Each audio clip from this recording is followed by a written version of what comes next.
Hello everyone, welcome to my channel, and today's video I'm gonna share with you my homemade pizza and keep watching guys. Ayan guys, ganito ang pinagawa ko ng aking pizza. Pinaalsa ko muna yan at ayan, inaano ko na to at ilalagay ko lang sa aking tray.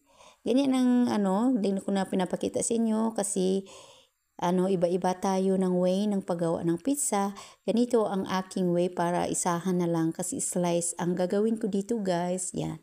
Nailagay ko na siya sa aking oven tray. Tapos, aanuhin ko siya, tutusukin ko siya ng ganito para hindi siya lolobo. Kaya ginaganito ko siya para hindi siya lolobo pag nakalagay na sa oven guys. Yan.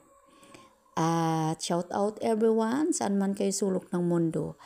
Ayan, natapos ko na at lalagyan ko siya ng ketchup. Hindi ako gumawa ng sauce ng pizza at gumamit na lang ako ng ketchup. Ito yung aking pizza seasoning. Yan ang ilalagay ko dyan para magmukhang na talaga yung sauce niya pag nilalagyan siya ng pizza seasoning o kahit ketchup lang yung nilagay ko. Yan guys. At ito yung aking toppings dahil wala akong available na iba. At yan ay balog na slice. Yan. Nilagay ko na siya guys. At yan. Isang tray yan. Tapos nilagyan ko siya ng cheese.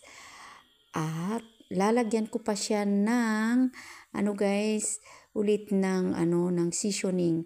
Pizza seasoning para talagang mangamoy pizza talaga siya kahit hindi naman yung nabibili. At least ito guys ay aking homemade. Gawa ko to at ito yung aking pamamaraan ng paggawa ng pizza kasi wala naman akong ibang available. At ayan, luto na siya agad guys. At ito na.